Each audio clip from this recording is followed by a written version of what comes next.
Hello, beautiful people. I hope you guys are having a wonderful day today.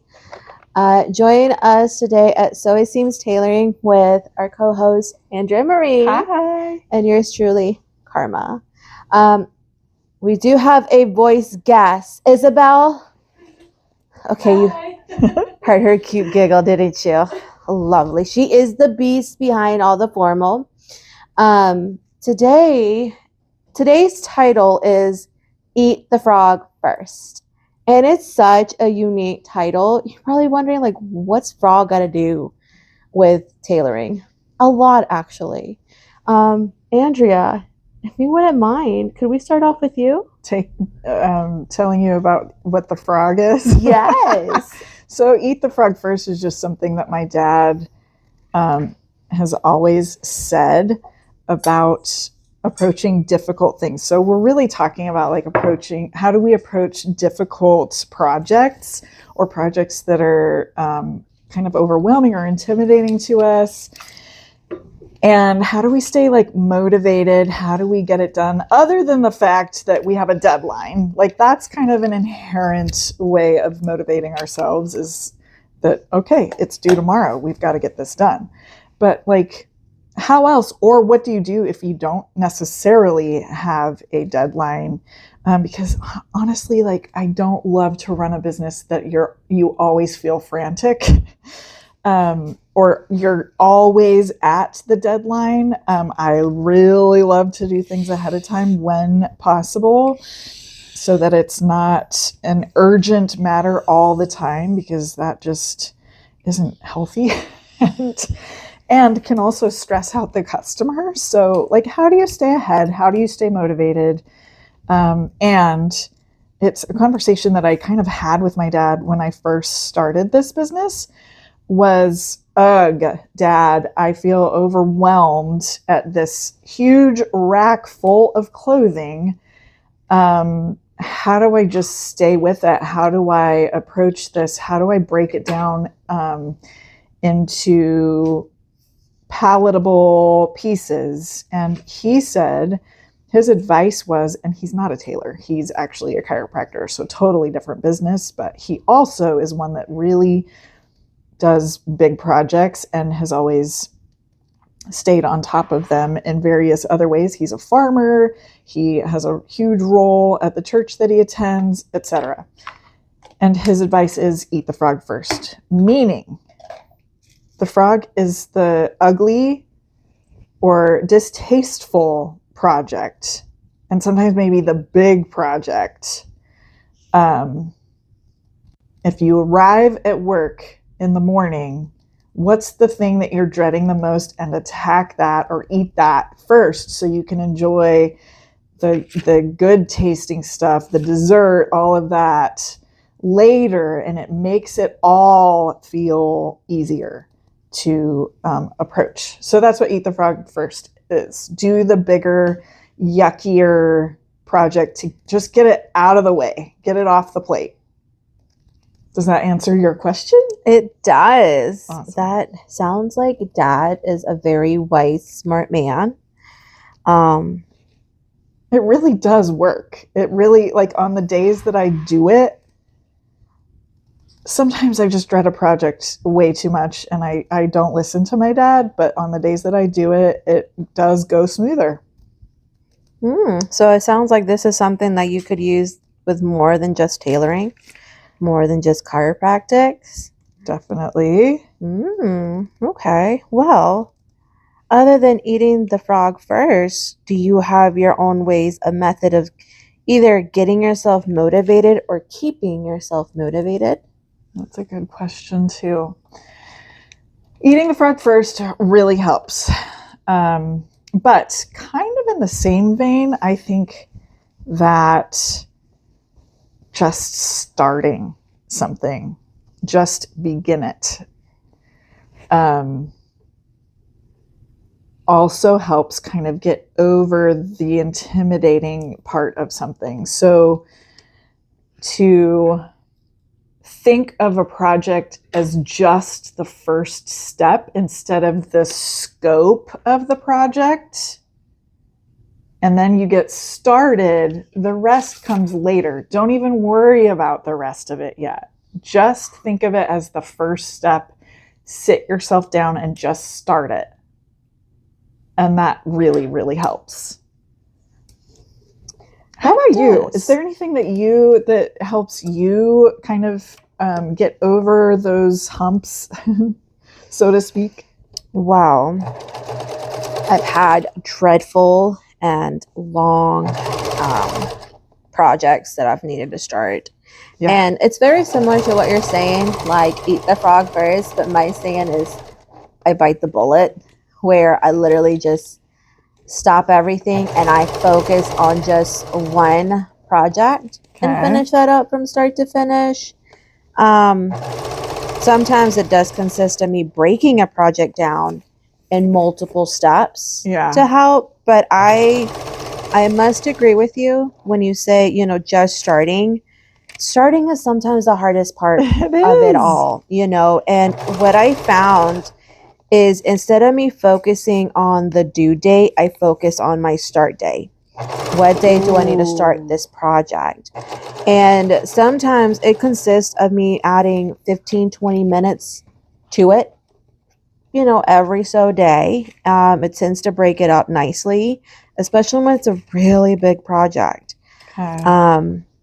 The other thing is if I'm like frustrated or stressed out, because sometimes it's not about if we're capable of the project, it's the sheer bigness or the fact that it's so much you have to do to one garment sometimes. Sure. That it's not just intimidating, because sometimes it gets like intimidating, it kind of gets stressful, it kind of gets frustrating, that you start to get overwhelmed with it. Yeah, overwhelm is real. Are you thinking of any projects in particular? Yes. I just finished doing a wedding dress, beautiful wedding dress, a week or so ago. And I wanted to get it done before I focused on anything else, because I did have Spring Fest coming up, and I understood that for Spring Fest, my focus had to be like tunnel vision, Yeah. And the other thing, which this definitely helped a lot with this dress, is visualizing it. Ooh. I visualized a lot of me actually sitting in front of the machine and me going through the work. So when you say visualizing it, what do you mean? Like I imagine it in my head of me sitting in front of my gray Singer sewing machine, and I'm either taking the lace off, or I'm doing a rolled hem on it, cool. Or I'm restitching the lace, the applique. I literally envision it as if it were in front of me in my mind. And that seems to help me a lot, especially when, again, just the sheer size of the project can be huge. And in this case, not only did I have to do quite a bit to this dress, but the sheer size of this dress just swallowed me up, and that's its own battle. Yes. In itself, It definitely can be, especially with wedding gowns, like the one that came in on Saturday that broke the hook in the wall. Yeah. Oh my God. Beautiful dress. It was so heavy. Yeah. It was so gorgeous.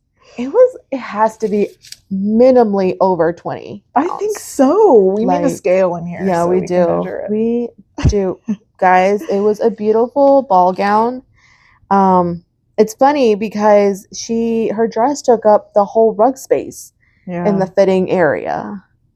Yeah, it was awesome. It was. And sometimes just that alone can be intimidating. It's like, okay, I know I'm in for a wrestling match when it comes to altering a gown like that.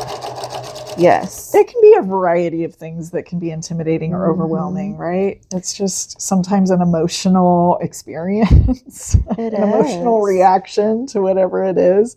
Or sometimes, like in the case of some of these shirts that I'm sewing on, it can be like the interaction that I had with the customer that just makes me kind of like dread the project a little bit.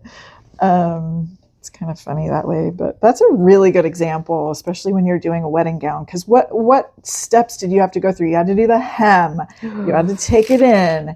What else did you have to do to that thing? I hemmed it. I took it in. So when I took it in, it wasn't just the bodice. Okay. It was the bodice into the waist, down into the skirt. And the hem was at least 8 layers. I believe it might have been 10 layers. 8 Yeah. to 10. And it had a lot of glitter. So many people don't know, but glitter in itself is a challenge just to pick up off. I'm still finding glitter at my house. Oh, yeah. Glitter is forever. It had applique, so I had to do quite a bit of hand stitching to get that on there. I got lucky, and there was very minimal beading, if any. But I also had to take in some sleeves. She had detachable sleeves. Wow. Gorgeous. But then we also did drop shoulder sleeves. So her plan was to wear each one at the ceremony and the other one at the reception. Wait, like custom sleeves? Custom sleeves, yeah. With applique added on there. And that's awesome, Carmen. Thank you. It definitely, I was so happy with it because, okay, so by the way, my artistic skills want to come out. I left the pieces of the applique that kind of came out of the sleeve. Yeah. Alone. Like I didn't attach it. Like I had the applique attached to the drop sleeve, but it still left peaks. So it was like a raw edge that still flowed with her dress. Yeah. I don't know if that makes any sense. It was a lot of fun. I'm not gonna lie. I learned a lot from that dress. Okay. Yeah, I love the chuckle. Guys, that I'm telling you. Don't we love our learning experience projects? Every day, every single time. I feel like it's helped me become better because now I'm seeing things different. Awesome. However, I've also noticed I like doing bridal dresses here. I don't want to do them at home anymore. Well, we love having you here. Let me ask you something, though. Absolutely. So what I'm hearing as you're telling this story about this massive project is pride in the end result. Now, when you visualize something, I hear that you visualize yourself sitting down step by step, like imagining the step by step. Do you also visualize that feeling afterward? Does it give you something to look forward to? It's my secret hope. Okay. So I don't necessarily visualize and feel it, though.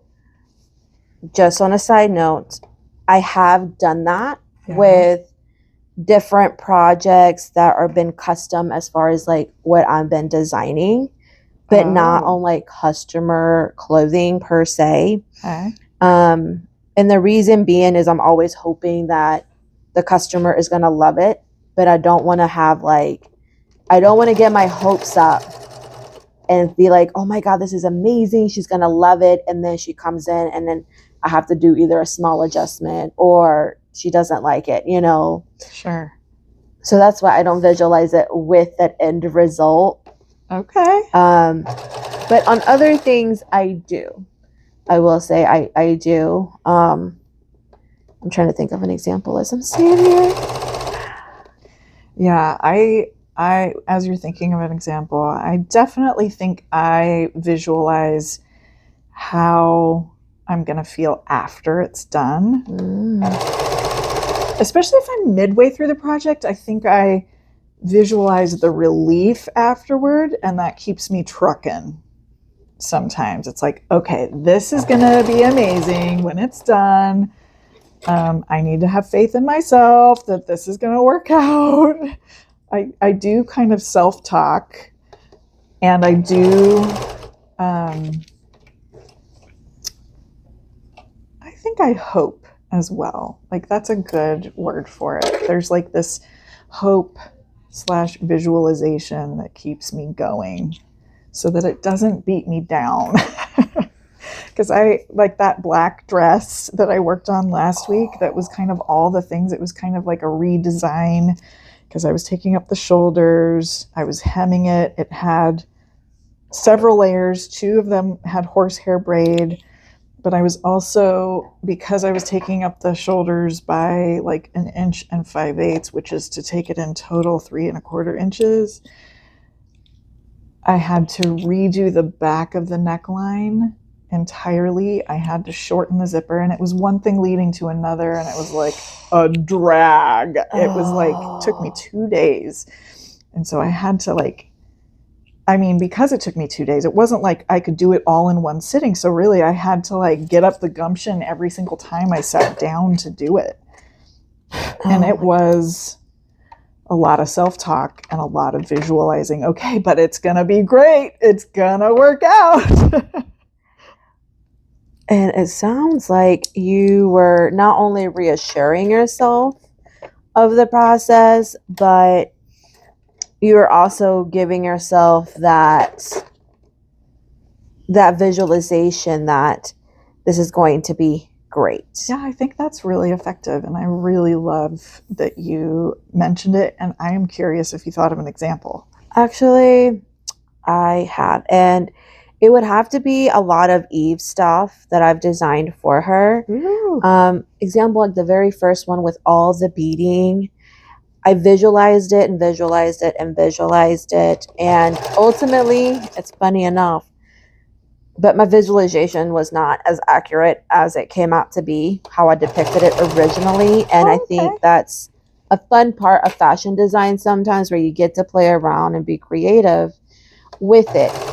And that is where I did start to do the same thing as you did, actually. Reassure myself that this is great. I am going the right way, that she's going to love it.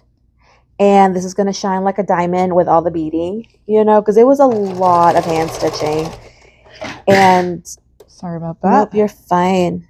Luckily, this was a project that I wasn't dreading. Good. But I knew it was going to be a lot.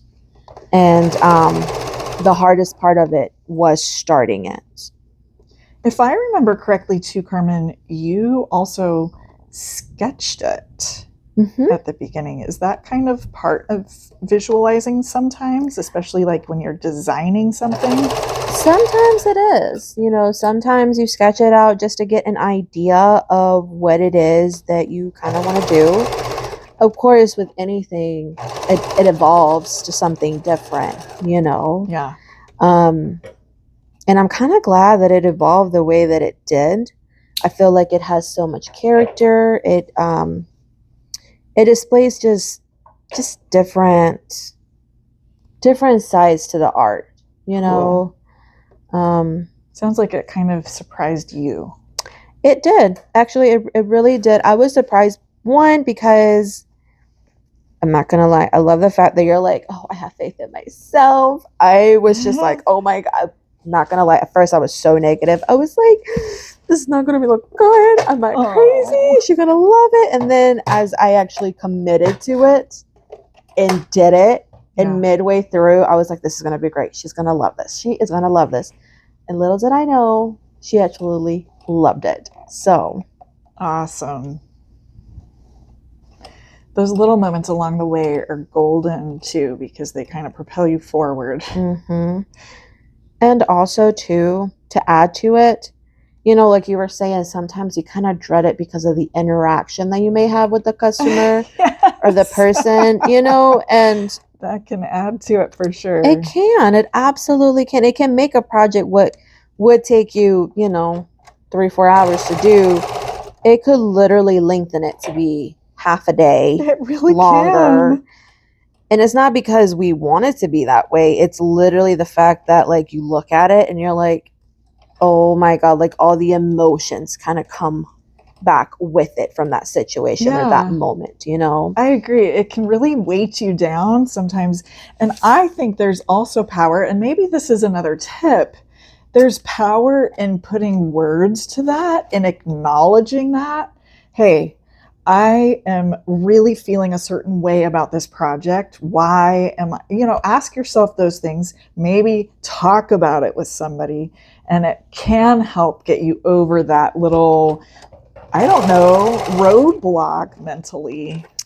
It's funny you say that because this morning, and this is not completely off topic, but it's different because it actually matches what today is they had found there's a study of trauma survivors, how people who have gone through very similar situations, the ones that wrote about it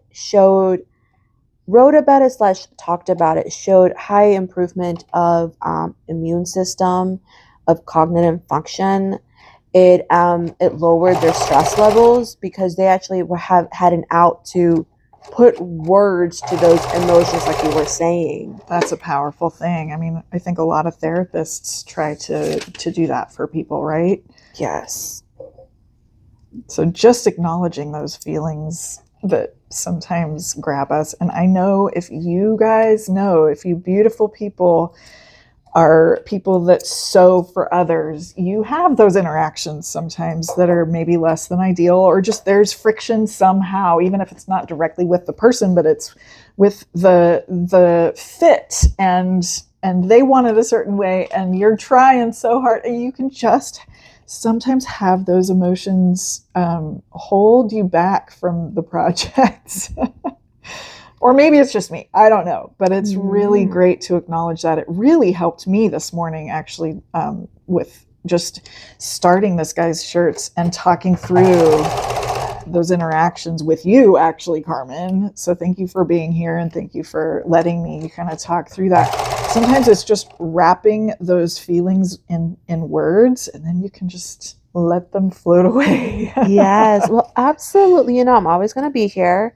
Because here's the thing, this is what I love, because as you were talking about it, I was relating to it, because I can understand, actually, more than anything can I understand. I do deal with customers. I don't always have the nicest customers, sometimes I do have customers who want to be a little difficult, and that's okay. Everyone is each his own. I'm not complaining, nor am I judging. But sometimes nor are they trying to be difficult sometimes. Exactly. They just are. Exactly. And sometimes the feelings, they kind of do linger. Yeah. And you're right. When I talk about it, like, I'll be like, okay, this is not going to happen again. That was just a one-time deal at the beginning. I'm going to make sure I execute this and nail it outside the park, you know? Yeah. Too cool. Absolutely. So maybe that's our last tip of the day, since we're out of time, but maybe our last tip of the day is to acknowledge those feelings and to find a friend that you can talk about them with. Exactly. That can be just like a subtle thing that can add to the drag of the project that you're dreading, right? Absolutely. And this is not just sewing. I feel like this is something you could apply to your everyday life. Truly, that's a good point. Mm-hmm. I like that. And so with that, I'll leave it this. How about you guys comment down below and let us know, how do you motivate yourself to getting a project done or starting a project? Maybe it's nothing similar to what we have, and I'm curious. Yeah. I would love to hear about it. You know what I would love to hear too? Because we didn't talk about like rewarding yourself afterward. I would love to hear if there's something that you do to reward yourself. You know what I mean? Ooh, yes. Like, I don't know. Do you have, do you let yourself go for a walk right after you get done with the difficult project? I guess I've done that before. Like, I'm going to go out and get some fresh air, and that's going to be my reward, or something else. I don't know. I'm curious. I'm curious too. All right, guys, beautiful people. I hope you guys have a wonderful day. Thank you so much for joining us, both myself and Andrea. We've been enjoying this. Yeah, it's been awesome. And good luck with those difficult projects. We get it, and we're here for you. Yes, absolutely. We will be praying for all of you guys. Yeah, for real. Alrighty, people. We hope you have a wonderful day, and we will see you guys next week. Bye. Bye. Okay. I think that was good. I do too. I liked it. We stayed quite focused. We did. We do still have 4 minutes left, but It's okay. It's like, okay. Why drag it out, right? Like, exactly. I thought, wait a minute, did I do the math wrong? But whatever. I thought we gave them some good things to think about. Mm-hmm. What do you think, Isabel? Great. Was it? Was it weird? Dorky? Yeah. Okay. I'm glad I wasn't speaking because my motivation is Adderall every morning. You know, that is awesome. And that's valid. It is. Because I was about to say, do you know how many people would respond the same way? Like, yeah, for real. Mm-hmm. That is actually really awesome. Bonus content. Yes. You should just like keep this part. Exactly. Yes. Are you okay with that, Isabel? Yeah.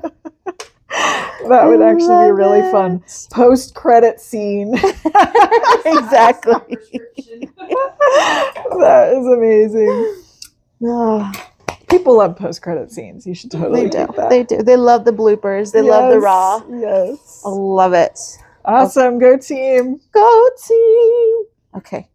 Let me go turn this off.